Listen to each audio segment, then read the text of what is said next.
नमस्कार दोस्तों, welcome to our YouTube channel. आज की इस क्लास में एंशिएंट हिस्ट्री क्लास के अंदर हम डिस्कस करेंगे हड़प्पन सिविलाइजेशन के बारे में। हड़प्पन सिविलाइजेशन के बारे में जो लास्ट क्लास थी उसके अंदर मैं काफ़ी इंपॉर्टेंट एग्जाम्पल्स मैंने एक ब्रीफ इंट्रोडक्शन आपको दे दिया था। आज की इस क्लास के अंदर हम इन डिटेल स्टडी करेंगे हड़प्पन सिविलाइजेशन के बारे में। तो चलिए शुरू करते हैं आज की। हड़प्पन सिविलाइजेशन मैंने आपको बताया था, northern most side, southern side, east western, ये सारी चीजें मैंने आपको पिछली क्लास के अंदर बताई थी जो क्लासरूम के। आज इस क्लास में मैं आपको बताऊंगा किस जगह पे क्या क्या चीजें मिली और किस कौन सी जो हड़प्पन साइट थी वो फेमस। तो सबसे पहले हम बात करते हैं राइस के कल्टीवेशन। राइस का कल्टीवेशन का एविडेंस हमें लोथल और रंगपुर में, लोथल एंड रंग, सिर्फ लोथल और रंगपुर में राइस का कल्टीवेशन का एविडेंस। फिश सिंबल जो है उसको रिप्रेजेंट किया जाता था, फिश के सिंबल को रिप्रेजेंट किया जाता था पिक्टोग्राफिक स्क्रिप्ट के अंदर। मोस्टली फिश के सिंबल को रिप्रेजेंट किया जाता था पिक्टोग्राफिक स्क्रिप्ट में, यानी वो लिखते थे वहां पे वो फिश को रिप्रेजेंट करते। ठीक, इस टाइम पे जो पॉटरी थी वो बेसिकली प्लेन एंड परफोरेटेड थी। प्लेन एंड पेंटेड भी होती थी और परफोरेटेड मतलब छेद होते थे उस पॉटरी के अंदर। अगर मैं डायग्राम के थ्रू दिखाऊं, कुछ ऐसी पॉटरी है और इसके अंदर ना ऐसे ऐसे हॉल्स होंगे। इसका यूज किया जाता था लिक्कर को स्ट्रेन करने के लिए। तो ये चीजें कुछ इंपॉर्टेंट थी जो मैंने आपको बताई। मैं इन डेप्थ नहीं, मैं आपको टोटली उस एग्जाम पर्सपेक्टिव से चीजें बता रहा हूँ जो एग्जाम पर्सपेक्टिव। आज की इस क्लास में हम हड़प्पन सिविलाइजेशन के साथ साथ जो एनसीईआरटी थी का चैप्टर 1 है उसको भी कंप्लीट। तो आइए देखते हैं अब आगे। अब बात करते हैं हड़प्पा। हड़प्पा एक साइट थी, किस नदी के किनारे थी? ये थी रिवर रावी के, रावी के किनारे, situated on the bank of river Ravi. यहाँ पे हमें 6 ग्रेनरी देखने को, 6 ग्रेनरीज देखने को हमें मिली है। इस रीजन काफी बड़ी थी, ठीक 2 रो थी 6 ग्रेनरी, ऐसे 2 रोज के अंदर 6 ग्रेनरीज ऐसे। उसके बाद लार्जेस्ट यहाँ पे हमें व्हीट ग्रेन्स का सबसे ज्यादा मिला है। व्हीट जो ज्यादा हड़प्पा के हमें मिला है। फिर मैं बात करता हूँ मोहनजोदारो। मोहनजोदारो के अंदर हमें ग्रेट ग्रेनरी मिली है, एक बहुत बड़ी बिल्डिंग, और एक लार्जेस्ट बिल्डिंग भी मिली है। यहाँ बहुत बड़ी बिल्डिंग थी। उसके साथ साथ ग्रेट बाथ के एविडेंसेस, बहुत बड़ा रिजर्वायर था और वहां पे ग्रेट बाथ यानी कि एक सामूहिक स्नान किया जाता था किसी स्पेशल ओकेजन्स पे, रिचुअल वगैरह के लिए। यहाँ पे हमें एक स्टेटाइट, स्टेटाइट एक प्रकार का स्टोन होता था, उसकी एक इमेज है बियर्ड प्रिस्ट की। Beard bearded priest, bearded priest की हमें इमेज मिली है। उसके बाद ब्रॉन्ज डांसिंग गर्ल, जिसको मैंने बताया था ब्रॉन्ज डांसिंग गर्ल, ये मैंने आर्ट एंड कल्चर की जो क्लास थी हमारी, जो टेलीग्राम पे हुई थी, उसके अंदर भी मैंने इसके बारे में पूरा एक्सप्लेन किया था। ब्रॉन्ज डांसिंग गर्ल ये त्रिभंगा डांस पॉस्चर में थी और इसको लोस्ट वैक्स टेक्निक से बनाया गया था। तो ये त्रिभंगा डांस पॉस्चर में तो लोस्ट वैक्स टेक्निक से बनाया गया था। यहीं पे हमें पशुपतिनाथ सील की देखने को मिलती है, पशु पतिनाथ सी। अब इसका भी मैंने आपको बताया था, इस पे टर्ब से याद रखेंगे, TERB, ये जानवर इसमें tiger, elephant, rhino and buffalo, यहां से शुरू, टाइगर, राइनो, बफेलो, ऐसे एंटी क्लॉकवाइज ये हमें इस पे देखने को मिलते। अब हम बात करते हैं नई साइट यानी कि लोथल के बारे में। लोथल में हमें क्या देखने को, ये एक तरह से फास्ट रिवीजन आपने पढ़ रखा होगा और ये रटने की चीज है ज्यादा, इसमें कुछ समझने का है तो नहीं। आपको ये चीज बता देता हूँ, मार्कर थोड़ा। अब हम बात करते हैं लोथल की। मैं बात करूं तो ये ओनली आर्टिफिशियल पोर्ट मिला है हमें, ओनली साइट है जहां पे आर्टिफिशियल पोर्ट था, एक समुद्री पतन मिला है यहाँ है। फिर यहाँ पे डबल बरियल्स के एग्जाम्पल भी हमें, डबल बरियल के एग्जाम्पल्स भी हमें यहाँ देखने को मिलते हैं। उसके बाद राइस का कल्टीवेशन मैंने क्लास की स्टार्टिंग में ही बताया था, इसको मैनचेस्टर ऑफ हड़प्पन सिविलाइजेशन बोला जाता था because of cotton trade. Cotton trade की वजह से तो मैनचेस्टर ऑफ हड़प्पन सिविलाइजेशन बोला जाता था। फिर पर्शियन गल्फ सील्स भी यहाँ पे मिली हैं हमें देखने को, ठीक। फायर ऑल्टर्स के एग्जांपल्स भी यहाँ पे कुछ, फायर ऑल्टर्स, हवन कुंड, ये एक तो लोथल में मिले थे और दूसरा एक काली बैंगन में। लोथल और काली बैंगन के अंदर हमें फायर अल्टर्स देखने को मिले। फिर आती है next site Chanhudaro. Chanhudaro, Chanhudaro is in the Pakistan. यहाँ पे हमें जो है वो सिटाडेल नहीं था इस साइट पे। It is the only site without, ये एक्सेप्शन है, इसको याद रखिएगा, यहाँ पे सिटाडेल नहीं था। Chanhudaro is the only site पे सिटाडेल नहीं। सिक्स्थ क्लास की एनसीईआरटी इसके लिए पढ़नी है, उसकी ऑलरेडी हड़प्पन सिविलाइजेशन की क्लास ना आपको यूट्यूब पे मिल जाएगी।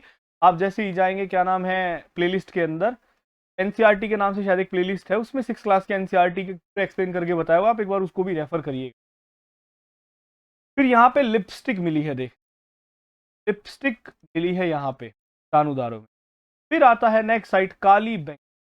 काली बैंगन के अंदर हमें बैंगल्स मिले, चूड़ियां, बैंगल्स हमें यहाँ पे मिले हैं काली बैंगन में। ये रिवर घग्गर के किनारे था, रिवर घग्गर के किनारे ये स्थित था, रिवर घग्गर के किनारे ये था।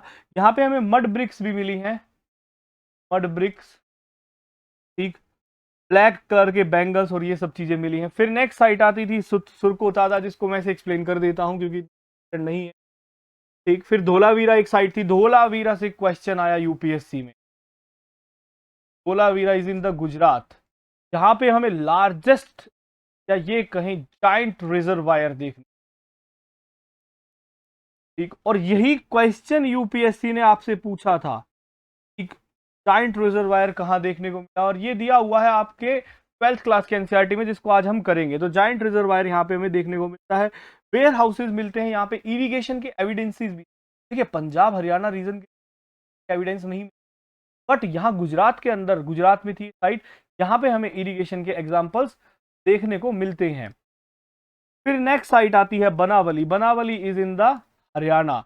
बनावली के अंदर क्या था, बनावली के अंदर रेडियल स्ट्रीट, यानी कि ऐसे थी तो स्ट्रीट्स ऐसे आ रही थी चौक की तरह, कुछ ऐसे रेडियल स्ट्रीट्स हमें बनावली में देखने को मिलती, सिर्फ यही, ठीक। राखीगढ़ी मैंने बता दिया सबसे बड़ी साइट थी हड़प्पा की। दायमाबाद यहाँ पे ब्रॉन्ज मिलता है, और दायमाबाद ये यूपीएससी के लिए है, अगर आप यूपीएससी इवन एससीएस भी पूछ सकता है। दायमाबाद जो रिवर पारावरा इसके किनारे स्थित है, दायमाबाद रिवर पारावरा के किनारे स्थित है, ये चीज आपको याद रखनी। तो ये बेसिक कुछ चीजें थी। अब हम बात करते हैं हड़प्पा की क्या नाम है भाई, इसके ओरिजिन कैसे हुआ। तो अलग अलग थ्योरीज है हड़प्पा से, कुछ फॉरेन ओरिजिन थ्योरीज हैं कि फॉरेनर्स थे, कुछ बोलते हैं कि यहीं के लोग हैं, किसी ने कहा कि आर्यन ही थे ये लोग, ठीक, और ये सामूहिक स्नान और ये सब चीजें आर्यन में होती, रिचुअल्स थे जिनकी ये पूजा करते थे, वही आर्यन संस्कृति की जाती थी, तो वही लोग थे। तो अलग अलग थ्योरी, जैसा कोई कंक्लूसिव थ्योरी नहीं है। तो फिर इंडिजीनियस ऑरिजिन की एक थ्योरी आती है, जिसको ज़्यादा वैलिड माना जाता है कि ये लोग थे जो यहाँ से अपने आप ओरिजिनेट हुए, कि जैसे जैसे एग्रीकल्चर सरप्लस हुआ। देखिए हमेशा एक टाइमलाइन याद रखिए, टेम्परेचर इंक्रीज होता है, लोग एक सेडेंट्री लाइफ यानी कि विलेज लाइफ स्टार्ट करते, विलेज लाइफ स्टार्ट करते, उसके बाद एग्रीकल्चर से क्या होता है, एग्रीकल्चर से सरप्लस होता है, ठीक। और जैसे ही सरप्लस होता है, सरप्लस से क्या इंक्रीज होता है, ट्रेड, और ट्रेड बढ़ेगा तो लोगों के पास पैसा आएगा, यानी कि मनी की टर्म्स में बता रहा हूँ, पैसा इंक्रीज हो, और पैसा बढ़ेगा तो सिटीज का फॉर्मेशन होता है भाई, पैसा बढ़ता है तो सिटी का। तो मेन चीज है ये, एग्रीकल्चर में सरप्लस हुआ, सरप्लस से ट्रेड इंक्रीज, और ट्रेड से मनी पैसा आया, और जिससे सिटीज का निर्माण हुआ। एक ये थ्योरी सबसे वैलिड थ्योरी मानी जाती है। अब सेलिएंट फीचर्स में आपको एक पॉइंट में बता देता हूँ, ये पे डिस्कस कर देता हूँ, ठीक। एक तो भाई क्या नाम है, यहाँ पे डांस और इस चीज़ों के बारे में ये अवेयर थी, पीसफुल सोसाइटी थी, क्योंकि हमें एविडेंसेस नहीं मिले, ये मैंने लास्ट क्लास में बताया था, मैं आज भी बताया। मल्टी क्लास सोसाइटी थी, क्योंकि हमें यहाँ पे कुछ डिवीजन नहीं देखने को, caste basis. High level of town planning थी, ठीक है, जैसे ब्रिक्स का जो स्टैंडर्ड साइज था वो इन्होंने यही रखा हुआ था हर जगह, 4:2:1, इस रेंज में हमें ब्रिक्स देखने को। सेकुलर थी बेसिकली, ठीक है, मेटेरियलिस्टिक आउटलुक था इनका, फॉर मैरीटाइम ट्रेड था इनका उस टाइम, साइंटिफिक नॉलेज थी इनको हाई लेवल, ठीक। और इजिप्शियन सिविलाइजेशन से तो बहुत बड़ी थी, 20 टाइम्स बड़े थे इजिप्शियन सिविलाइजेशन, 20 टाइम्स, ये चीज याद रखिए। कॉस्मोपॉलिटियन था इनका नेचर। फिर प्लानिंग की बात करूं तो सिटीज को मेनली 3 पार्ट में डिवाइड किया जाता था, ठीक है। वेस्टर्न पास जो था वो सिटाडेल होता था, वेस्टर्न पार्ट जो है वो क्या होता था, सिटाडेल, ये याद रखिएगा। वेस्टर्न पार्ट को बोल, उठा हुआ पार्ट होता था। लोअर टाउन ईस्टर्न टाउन होता था, कुछ इस तरीके। ये वेस्टर्न पार्ट है और ये ईस्ट, वेस्टर्न पार्ट पे सिटाडेल था। एक यहाँ पे जो मैंने आपको बताया धोलावीर के अंदर हमें 3 स्टोरी मतलब टाउन लेयर्स देखने को मिलती हैं, बारह थी एक टाउन, ये चीज भी आप याद रखें, ठीक। फिर कुछ स्टोन के स्टैचूज हमें देखने को मिलते हैं। बियर्ड प्रिस्ट का था, जैसे उसके हाथ में एक वो भी था ताबीज भी, उससे पता लगता है कि वो क्या कहते हैं, इनको मानते थे तो इन सबको। फिर एक मेल टोर्सो मिलता है रेड सैंडस्टोन का। ब्रॉन्ज इमेज जो मैंने बताया था डांसिंग गर्ल की, वो लोस्ट बैक टेक्निक से बनी, वो 4 इंच की इमेज है, बस 4 इंच की, 4 इंच ब्रॉन्ज डांसिंग गर्ल जिसको लोस्ट बैक टेक्निक से बनाया गया, त्रिभंगा डांस बॉय।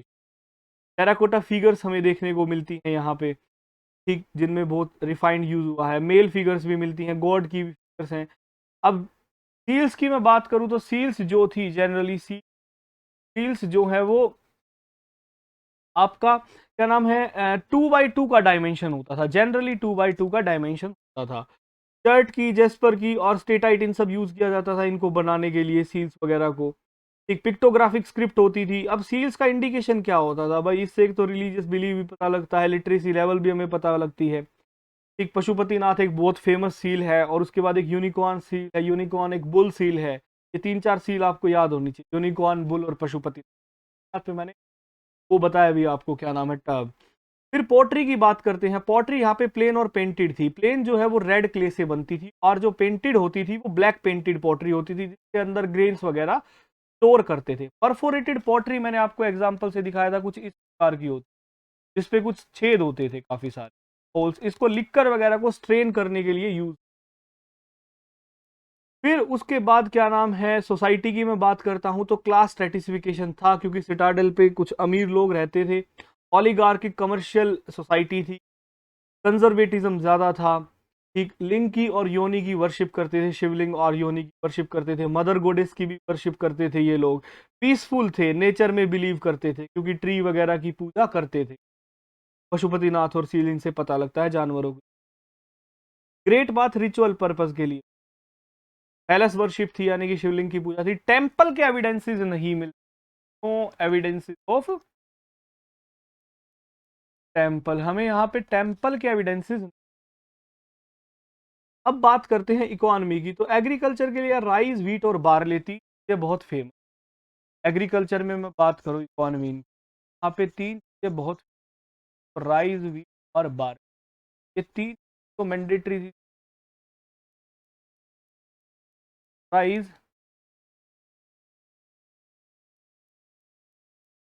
बार्ले, 3 चीजों की खेती।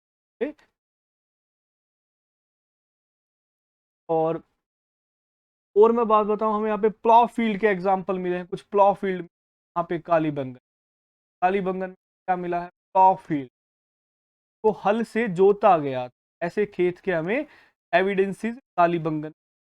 कल्चर काफी अ, अच्छा था। बनावली के अंदर हमें एक टॉय प्लॉ भी देखने को मिला है। डैम्स की एविडेंसेस भी हैं। कॉटन बहुत फेमस था इन लोगों का। फिर ट्रेड की मैं बात करूँ, ट्रेड इनका आउटसाइड और इनसाइड दोनों जगह था, ठीक। कोपर जो है ये बेसिकली ओमान या राजस्थान में खेतरी जगह है, खेतरी माइंस, आज भी कोपर निकलता है यहाँ, कोपर लेते। सिल्वर महाराष्ट्र से आता था इन लोगों का। आर्टिफिशियल डोकयार्ड था लोथल के अंदर, ठीक है। जबकि यहाँ पे कैनाल इरिगेशन ना वो एब्सेंट मिलता है, देख याद रखिए, कैनाल इरिगेशन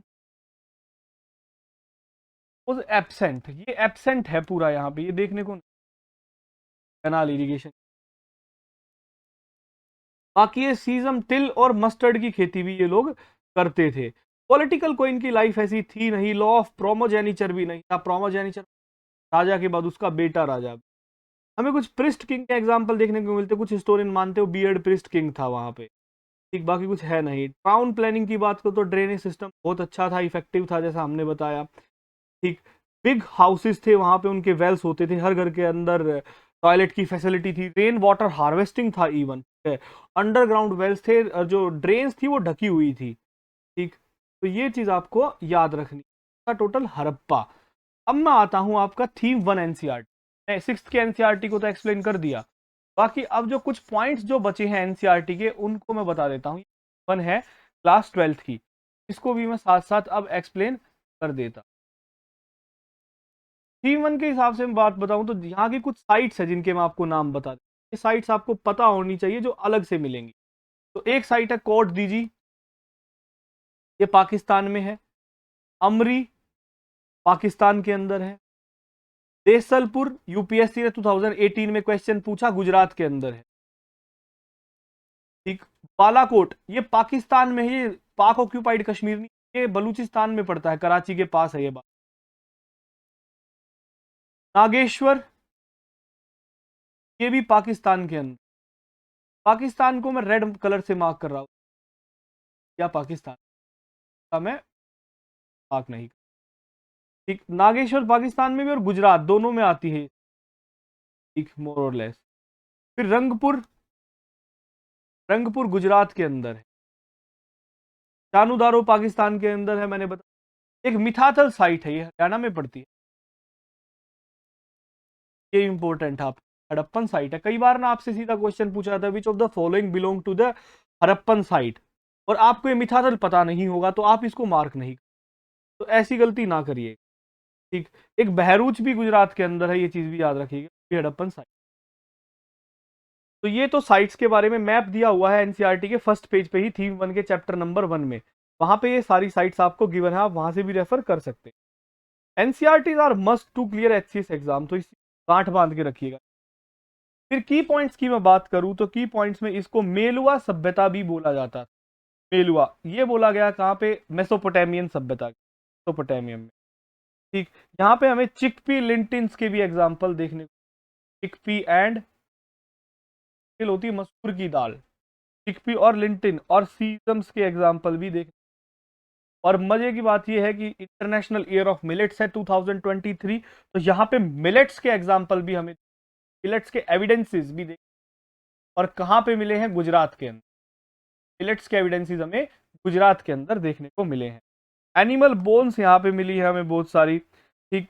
ये नहीं पता ये एनिमल्स को हंट करते थे, ऑब्टेन करते थे मीट पर्पज के लिए। ठीक। फिर उसके बाद प्लॉ फील्ड मैंने बता दिया, वाटर रिजर्वायर धोलावीरा के अंदर था। ओमान को ना ये लोग, ओमान की सभ्यता को ये लोग मगन बोलते थे, ओमान को बोला जाता था मगन। और हाजा बर्ड, हाजा बर्ड, हाजा बर्ड बोला गया है पीकॉक को, हाजा बर्ड बोला गया है पीकॉक को, तो आप याद रखिएगा। फायर अल्टर्स मैंने बता दिया। अब एक टर्म दी हुई है एनसीईआरटी के अंदर, शमन। ये शमन कौन होते थे, SHAMANS, shamans. Shamans are those people, man और women, have some magical powers, who have some magical powers that time, इनके पास जादुई शक्तियां होती थी। ठीक है, मैजिकल एंड हीलिंग पावर्स, और जो दूसरे वर्ल्ड से कम्युनिकेट कर सकते थे उनको शमन बोलते। फिर ये तो है एनसीईआरटी के पॉइंट जो एक्स्ट्रा थे, मैंने आपको बता दिए। बाकी कोई पॉइंट्स एक्स्ट्रा नहीं। 6th के एनसीईआरटी एक्सप्लेन आप उस पर जाके देखिए, लिंक मिल जाएगा आपको 6th एनसीईआरटी के चैप्टर का डिस्क्रिप्शन बॉक्स में। ठीक। फिर REM व्हीलर, RE, इन्होंने पुरंदर थ्योरी दी। REM पुरंदर थ्योरी दी थी, उसका नाम था हड़प्पा 19, पुरंदर को सपोर्ट किया था, पुरंदर थ्योरी ने सपोर्ट किया था, ये चीज आपको पता होनी चाहिए। फिर बुक्स बता देता हूं कुछ मैं, आप याद रखिएगा। ऑरिजिन ऑफ सिविलाइजेशन, ऐसी बुक्स एचसीएस वगैरह में पूछी जाती है, इवन आप ईपीएफओ के लिए प्रिपेयर करें तो वहां पे भी बुक्स पूछी जाती है। ऑरिजिन ऑफ सिविलाइजेशन ये बुक लिखी है Raymond and Bridget Allchin, Raymond and Bridget Allchin ने। द इंडस सिविलाइजेशन ये बुक है जीएल पॉश की, जीएल पॉश की। उसके बाद हड़प्पन अंडरस्टैंडिंग हड़प्पा, ये बुक है शिरिन रत्नागर की, शिरिन रत्नागर की। जॉन मार्शल, इन्होंने हड़प्पा को डिस्कवर किया था, और इनकी बुक का नाम था Mohenjodaro and the Indus valley civilisation, Mohenjodaro and the Indus valley civilisation. तो ये हमने डिस्कस किया है पूरी हड़प्पन सिविलाइजेशन को। क्रक्स के तौर पे जितने भी मैंने पॉइंट बताए, यही पॉइंट इंपॉर्टेंट है, इससे बाहर ना कुछ पूछा जाता है, ना कुछ है। एनसीईआरटी मैंने बता दिया, और जो बाकी जो 6th के एनसीईआरटी है उसका लिंक आपको इसके डिस्क्रिप्शन बॉक्स में मिल जाएगा। So thank you very much for being. The next video we will cover the Vedic civilisation.